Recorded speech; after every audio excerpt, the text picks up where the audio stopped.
All right, so this is Kevin Enlow with Loot Jack Promotions. We are here today with Chris Jones Band in his lovely house. Thanks for having me. Thanks for being here, man. Thanks for coming over. So let's start over here. Who are you and what do you do? I'm Toss. I'm the drummer for the Chris Jones Band. Next up. My name is Jeremy, also known as Bully and many other things. And I play the bass and sing a little bit. You know. Jeremy is also a songwriter, as well as I. I'm Chris Jones, singer-songwriter, guitarist, vocalist, big-headed person in the band.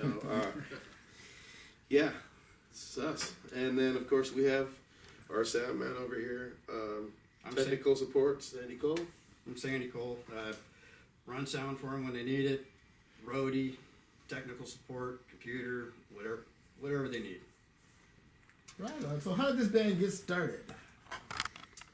Okay, well, there was a little, I was on tour up here with me and the dog in the back of the van and doing an open mic, and I looked on Craigslist, and Jeremy had an ad out for a singer, and I had an ad out for a bass player, and he came out to one of the shows, and bam, it was just like, he's like, "You're pretty good." I'm like, "You're pretty good." So we're pretty good, you know. And I had an old bass, a drummer that was playing, and then it just didn't work out, you know, with that whole situation. That was before I was actually living here, you know. So I went back to North Carolina. I came back here, and then we met Toss. And Toss has been in the band since July of 2014. So that's when the Chris Jones Band actually formed, was July of 2000. Toss and I had played in X35 for 3 years or 4 years, probably. Yeah. A couple years. So I already had played with him, and we were already pretty tight, so that's why I called him up. I said, "You got to check out the singer." Yeah, that was a pretty good story because I think at the time I was between bands, or I was forming another one, and Jeremy kept hounding me, "You got to come out and see Chris Jones. You got to come out and see Chris Jones." I'm like, yeah. Finally, they were playing at Reina's, so I come out there, and it was just the two of them doing a solo gig, and I was like, wow. I mean, I love the covers, I love the originals, and I'm like, all these like drum tracks are kind of running through my head, especially with those originals. I'm like, wow, cool. And so talked with them after their gig. I said, "I know you already got a drummer." They said, just come over and jam real quick. So I basically listened to his originals like half hour before I had to leave, and said, "I'll just wing it and jam, you know, and see how it goes." And then so we jammed. And I said, "Well, you guys can do whatever." Okay, I have to call BS on that. He had to rehearse him at least 2 weeks before. No, he come over and he nailed him. He sounded real good. I'm like, all right, boy's done his homework. It sounds good, you know. If you just listen to him like that, then he's Came down to our gig at Royal Bear too. Oh yeah, Played a couple songs with us. Yeah, that's true. So you said covers and originals. What do you prefer? because there's a dilemma here. We've all been a cover band, in a cover band for most of our playing career. I mean, honestly. And, I think you've been writing songs. I don't know how long you've been writing songs, but you've written a few for Raw Honey. I've been in original bands, but yeah, I only had a couple songs in the other bands. No one would really give me the chance. Chris actually took my lyrics and turned it into a song. So I was like, wow, that's cool. Kind of inspired me to keep making more. I mean, there's two different sides of the coin. The covers are one thing. That's what we can say the bread and butter to get paid. To go out and play, to pay for our habit, if you will. But the original thing is so much more fulfilling. We write it, we put our heart and soul in it, we get this thing tight, and then we go out and blast 45 minutes, set.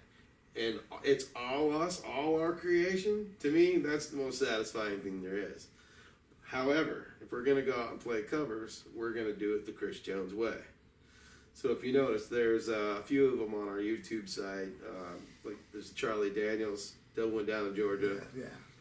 The boy blows a hole in it. There's a double kick going on. And, we've been told it's a really good version. Anyway, so listen to it. You'll like it.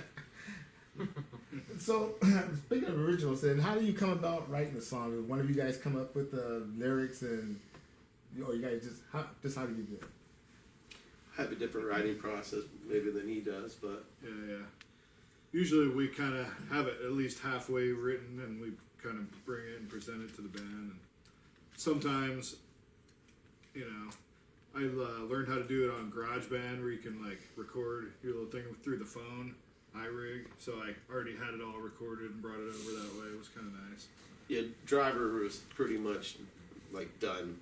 But when he brought it over, I'm like, what do you mean we freaking like love this song? So that is going to be one of the new ones that are going on our brand new Sometimes CD. I just come over with an idea though, and a couple chords, and be like, oh, I want to call this song this, and here's the chorus, blah blah blah blah blah, and have a couple lines, just the hook of the song, and then the next day or two, Chris is like, oh, I already got the whole song written. So you know, it's kind of 50-50 on a few songs. And Or sometimes those guys will just be kind of warming up or playing some riff, and I'm like, hey, what was that?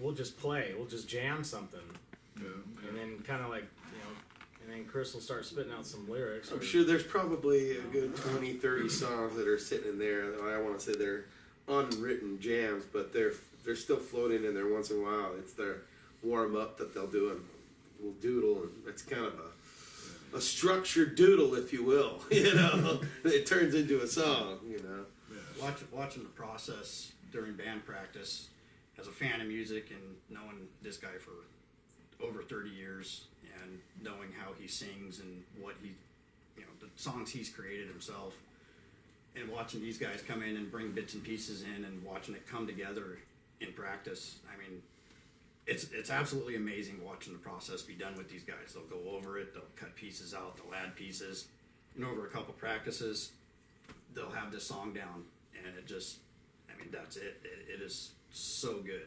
They're on the same level of how they want the song to be. I think that's the funnest part of the whole original process is having a song. You know, like Jeremy will send the American radio came to me real raw.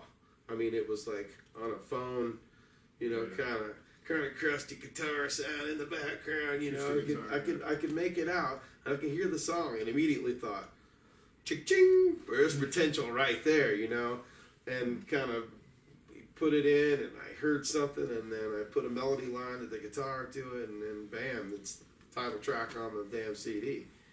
So I mean, that was, but to go from A to B was massive. You know, that the creation is just cool. I like it because it morphs from one thing to that final product, and you're like, yeah, you know, it's cool. So how many CDs do you have out? You said you got let's another see. one coming out. So, I don't know, Jeremy's got a few with Raw Honey in Illinois. I don't know if you in Old School put me out or not, but me personally, I'm working on like 8 now. Oh. So I got a couple solo CDs, and then I have a few projects on the East Coast. So, yeah, but I think this is going to be really good because we're putting out a lot more singles. That's what we're trying to do anyways, is put out singles, and then once we got enough, we're going to put them on an album and, try to sell them that way. I don't know. That's the game plan these days. I think everybody has their own way of marketing, but we're seeing that that's kind of a good strategy. So you don't have like a CD release party plan or anything yet? Yeah. No. So where can they get your music at? Just YouTube or Spotify? Right now we have it on every major digital platform that you can think of. For the newest single that we released is called I Still Do. And it's on, like I say, everything. Amazon, Spotify, iTunes, Pandora. Yeah. It's Apple. available on Amazon. The first album, the EP you guys released, is on Amazon digitally. And iTunes, I think, too. Yeah, you can just say, Alexa, play Chris Jones Band. This is really fun, by the way, when you're standing over there and you're like, I forgot the lyrics. You're like, Alexa, play our stuff. It's really cool. It plays in most elevators too. Let me see here. So tell me about how you guys, everybody's got their superstitions and how they get ready for a gig. So for your day that you got a gig, do you have any kind of rituals you do? I know we talked a little bit earlier about how you get. You might want to share that again. Yeah, you know, it is what it is. But getting ready for the gig, you kind of get psyched up for the whole thing. Get excited about it. For me, you know, I do construction during the day to pay for my habit of playing music. You know, but so it's like this all day, and then we're gonna go play Friday night or whatever. And I get there and I'm wound up. I'm ready to go. And sometimes it sort of transpires in the music for me. You know, I'm just, you know, get going a little aggressive. So now we've kind of gotten on a little click track, settled me down a little bit. We're getting a little bit more consistent. Is another trick that we learned from Dave from Crash Bang Boom. He also told us about, you know, playing to a click and kind of make us a little bit more cohesive unit. Warm ups on the way to, you know, to and fro. And that's pretty much it for me. Drink a lot of water. Because I know I'm going to be drinking a lot of other stuff. So. It is liquid courage.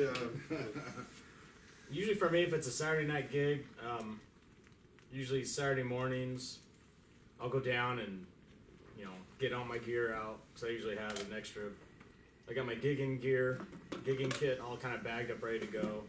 So I'll kind of go through I just go through a mental checklist to make sure I got all my stuff, you know, and then I usually take a piece or two from my normal practice kit that's, you know, down in my house. And I'll just kind of like turn on some cool tunes, you know, while I'm going through my stuff, and it gets me all like excited to play, and I'll just go through my mental checklist of making sure I've got all my stuff. You know, I'm ready to go. Okay, cool. You know, make a double check, and I'm like, okay, I'm ready to go. So that way it's one less thing off my mind.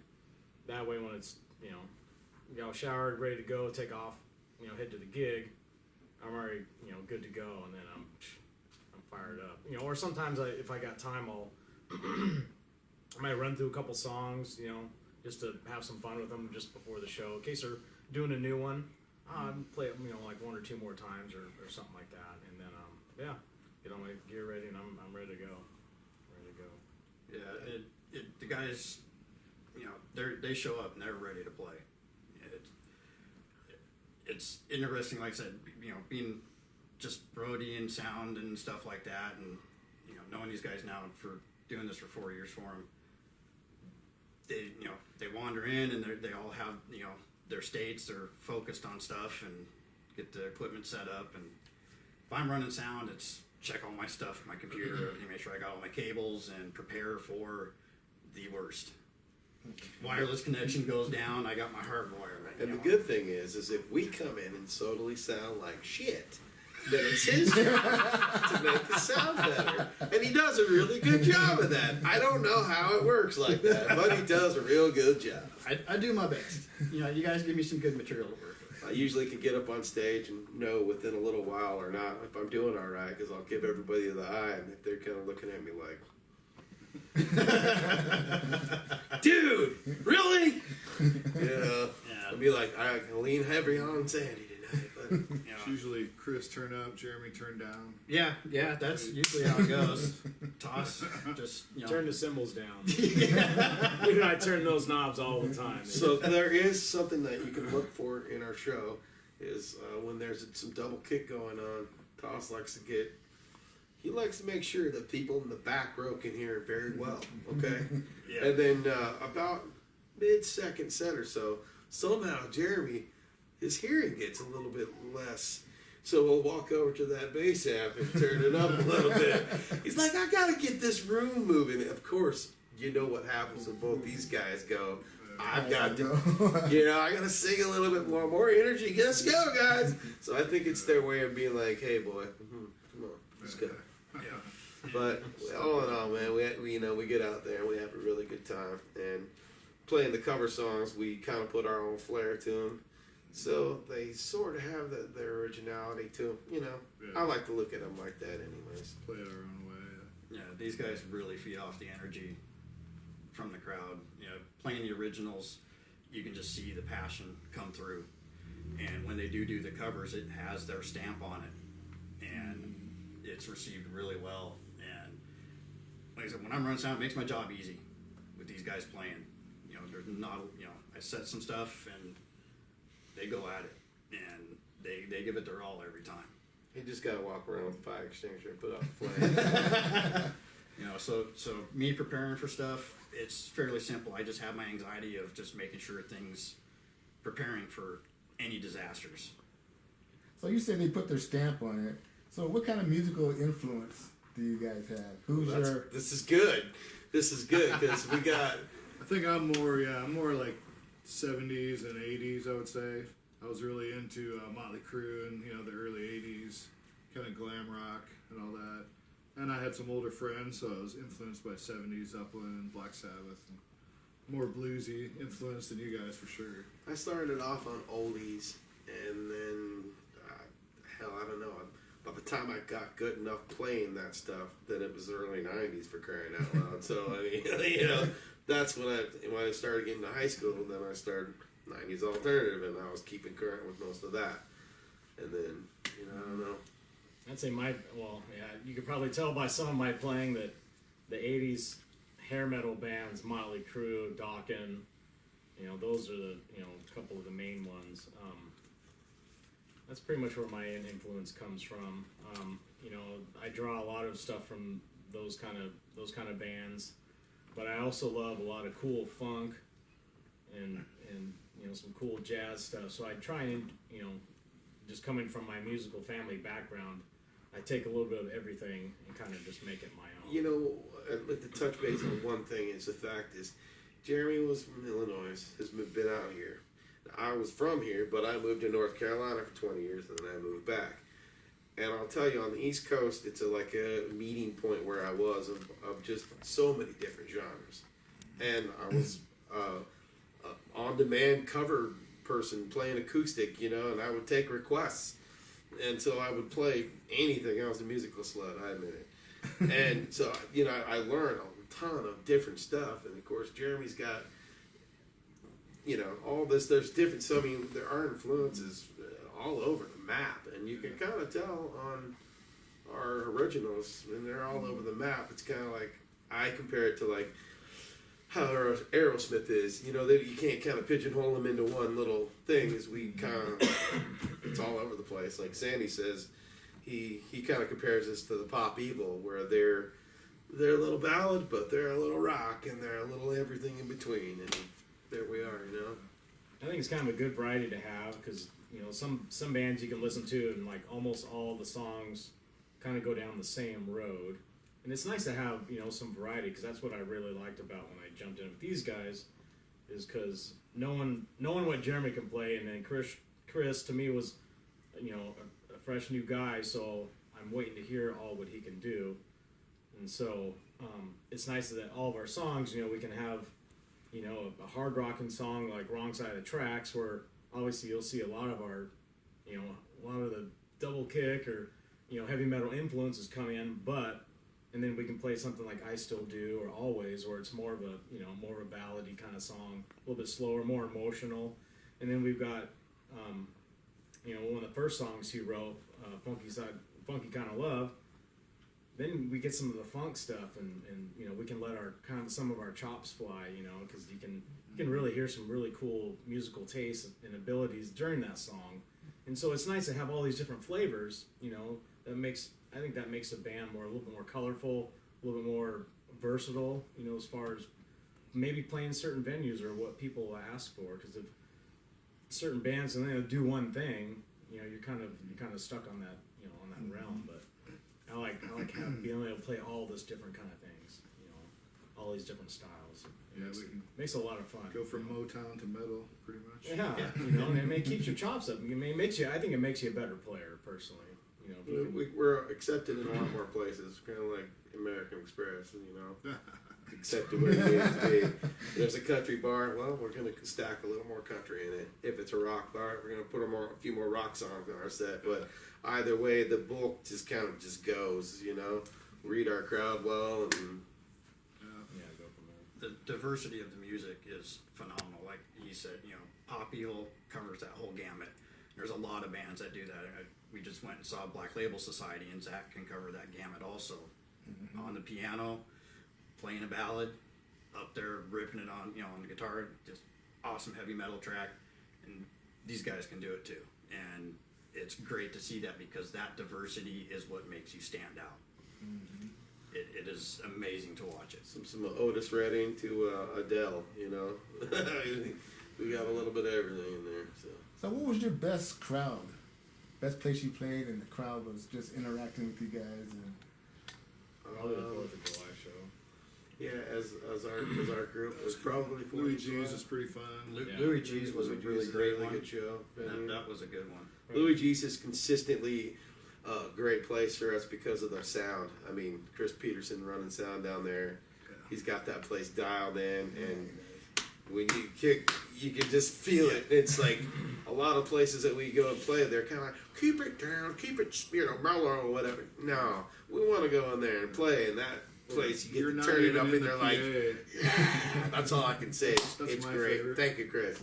Thank you, Louis G's. But the 4th of July was a great show for us. We had a lot of people out, and then that day, and then this coming year we're doing Ording Rock Fest, and we should be headlining that show. So that's going to be fantastic for us. We have a big one. That should be a really good one to step into, and Lots of good things. show another crowd base what you guys can do.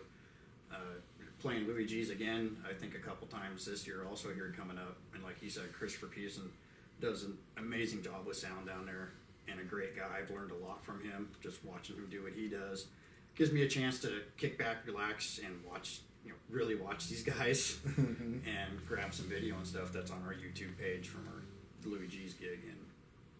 And they treat you like you get that real rock star treatment, because the stage is, is very big. It's a lot of space, killer lights, drum riser. So you get your moment to shine, and you can really just, man, it feels awesome.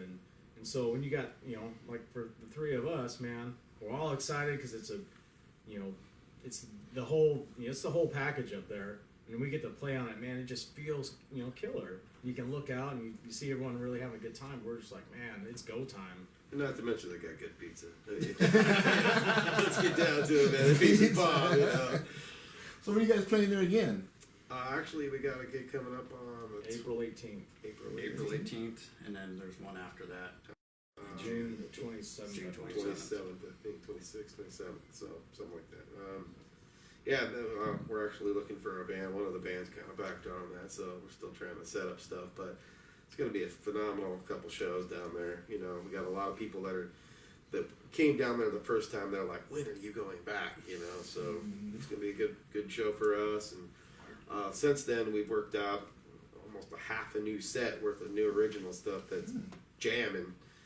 We're going to the studio. We're laying some tracks down, and we're pretty proud about our work. The last album was really good, but we're ready now to go lay these tracks down. And this is one of those CDs where I don't think, for me, I'm just gonna be happy to just listen to the whole thing play and not be like fast forward, skip. Yeah. Nah, man, the whole thing is just like it's The good. writing's coming together more. Yeah, because these next few singles coming out, they're great. To me, all the bands I go watch and all the music I listen to, this is on the same level.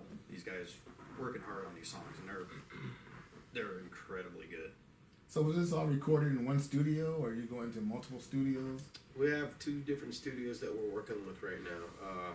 Crash Bang Boom, which was the studio we recorded. I still do the last release, Yeah, sounded and great. Always is another song that we've worked up out of there. We still have a few tracks left to finish on that. But then we were also working with Dave Shepard out of Lions Den Studio.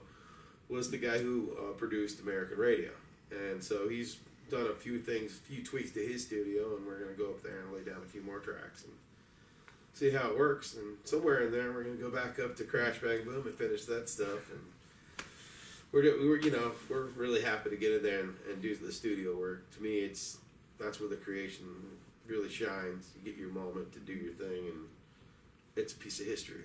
Yeah, that's true. So I noticed that you guys got these shirts and hoodies and everything. Oh, yeah, these? These really cool shirts right here?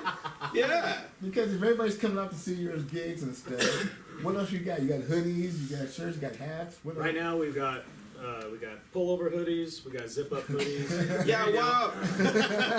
Let me sell you on some of this. You got some pics rolling though. Yeah, so we got zip up hoodies, pullover hoodies, t-shirts, and we've also got our Wristbands. alternate color, which is gray. Wristbands. Yeah, we got gray shirts with an orange logo, and we got some koozies, we got wristbands, and we got a line of Pins. custom knitted beanies coming out for men and women, and some Got some patches coming down the underwears. line. Right? We got the knitted dick warmer with CJB at the tip. We're working on some other, merch stuff. The necessities. Bottle openers. Miscellaneous stuff like that. Working on. Lighters, maybe. And of course, the brand new business card with the scan on the back, so you can just take it right to our stuff. So if you get up there, you can get a nice Yeah, get a close look. get a close up of that. There you go. I think we're working on putting. I think the first CD, one of our singles on some flash drives. We're working on getting some of that a different format for people that don't do a lot of the digital music stuff. So can you order this merch online, anything, or you have to? We be are at a working show? on the store right now. You can pre-order everything with us, and basically we just haven't found a manufacturer to do less than one at a time. So we have to order like a dozen or 2 dozen at a time. So that's what we're at right now. But we're taking pre-orders online and PayPal, Square, whatever, and of course come to the shows because we're gonna have all the gear at the shows. So I know you do some benefit stuff, fundraisers and stuff like that. What else do you kind of do on the side to help with the community? Yeah, a few years ago we did, I don't know, there was like 7 or 8, maybe 10 or, damn, I don't even know how many functions we did that year. I play solo gigs as well. Light My Fire is one of the things for the Seattle firefighters. And then we do the Todd Stock. We were playing Todd Stock again this year. And that's for the Seattle Cancer, Children's Cancer Hospital, yeah. So there's that, and then we did a breast cancer walk not too long ago. My boy was over here in full stormtrooper dress. He was pretty much the highlight of the whole walk. Everybody's like, "Can I get your picture?" We're like, "We got to walk here," But it was a great time. He came out, and we had such a good time. But we do a lot of different things. He does a ton of community things too for the stormtrooper. The 501st. 501st. Yeah. I'm a member of the 501st, which is a worldwide Star Wars costuming group that does charity events. We do Relay for Lives. We visit the Seattle Children's Hospital. We do Mary Bridge Children's Hospital, Emerald City Comic Con. Tons of the summer cons, stuff like that. Free Comic Book Day. Any kind of fundraiser, private events, corporate events, Lucasfilm sanctioned events. And it's all for charity.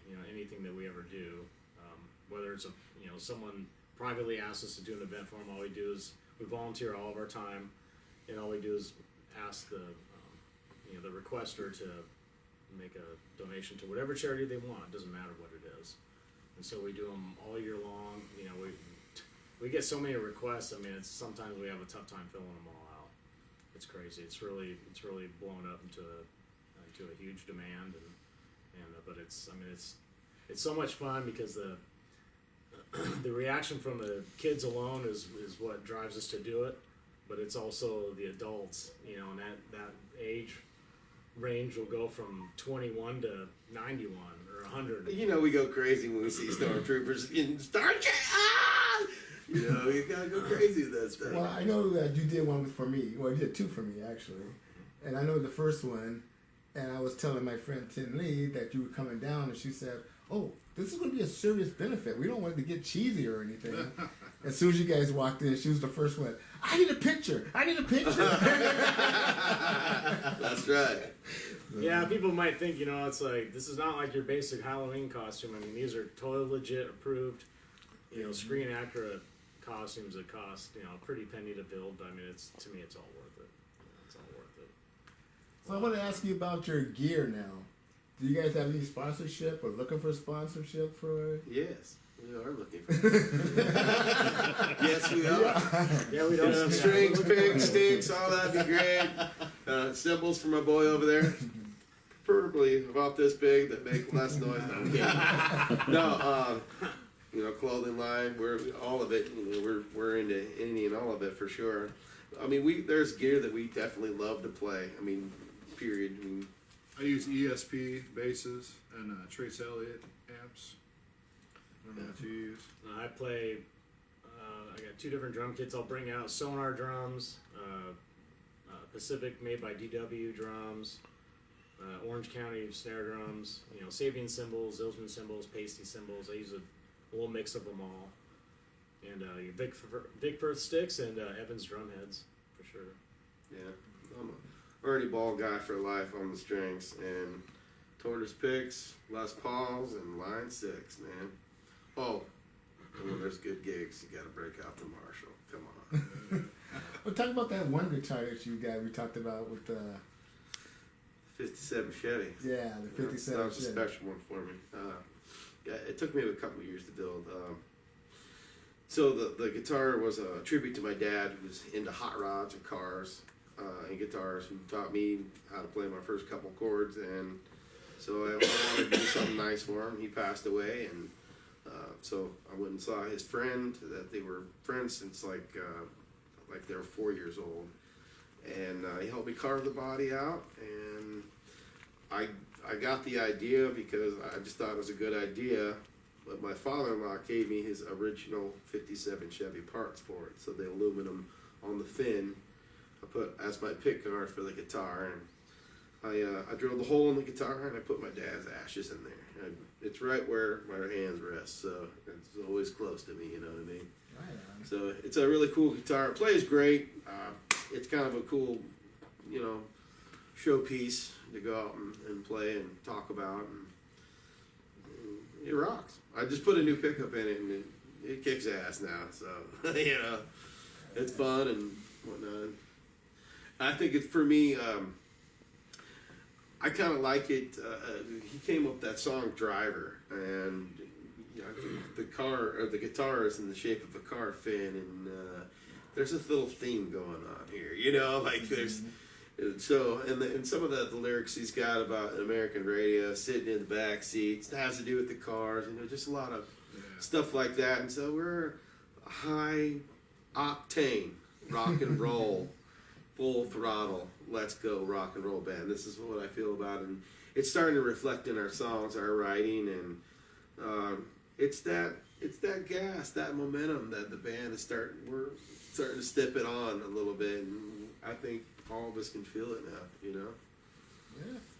So, is there anything you want to tell everybody out there? You got some dates coming up, or anything you want to talk about? Well, I don't want you to go home later and go, I should have said. If you read the websites on the card. yeah, Reverb. yeah, we've got, so we're moving up the ranks a little bit. If you guys want to tune into Music Mafia, the online, we're up on number 2 right now, so that's pretty cool on internet radio. So we have, let's see, you can find us. Our website is chrisjonesband-egofusion.com. That's our main website. Of course, you can find us on facebook.com, just Chris Jones Band. And then Reverb Nation, Chris Jones Band. It's pretty much, we're going to pop up. And you're going to see this. Once you see that right here, once you see this, you found us. That's us. You're going to see that all over the place. As a matter of fact, you're seeing it now in Philippines, India, Africa, and we're charting, and we're starting to pick up places. Internet radio is pretty hot over in those countries that just aren't exposed to this kind of stuff. So now it's starting to get there. They're starting to get the technology so they can listen to internet radio. And then, boy, they're kind of digging the old Chris Jones Band. So, you know. You think you might be hitting a tour out that way then? Actually have a little plan, a tour planned. We've got one tour for Eastern Washington and want to go down the West Coast here. So Jeremy just did an interview with a guy down in Medford, and he's like, man, I love you guys. Let's book something. Let's go for it. So we're in the works now of doing a little mini tour. So don't have any details, but it's coming. All right. Yeah. All right. Well, this here's Chris Jones Band. Come check them out. What, coming soon to, well, you'll be at Elmer's this weekend. No, Yeah. We'll be at Bud's on Saturday. Buds and Buds Bill. Guys. Coming Saturday. That's Saturday. Yeah. So it's a Milton on Saturday, and then April 4th we'll be playing up at Fuel up in Seattle, and then on April 18th we'll be back at Little So yeah, Cheese. the April 4th gig, that is still, there is a few seats available for the VIP bus. Now that somebody wants to ride from down here in the Puyallup area, we're meeting at the Fred Meyer At the end of River Road. on River Road there, and it's going to be an all-nighter. We're going to get on the bus. We're going to party hard on the bus on the way up. We're going to party through the night. You guys are going to get to hang out with the band the entire night, and then we're going to put our stuff right back on the bus with y'all and get on the bus and come back down it. But everybody's getting all the free Swag. lanyards, the wristband. Swag. You're getting all the free swag that we got. So it's going to be cool. How much is that? That comes with the VIP experience. So, on the bus ride, $25 a person. $25 per person for the bus. And that covers the admission into the club and the The bus ticket. ride back and forth. however, that does include a sweatshirt, just the other free stuff. But we're going to have some of that stuff available for you guys to buy if you're looking for it. So that'll be really Some cool. beverages on the bus. Yeah. snacks. Yeah, snacks. We're going to be singing Kumbaya, a little acoustic warm up on the way up. So, Yeah. we're going to look for all the people to sing Living on a Prayer with us on the bus. It's going to be fun. I'll do the striptease on the way back.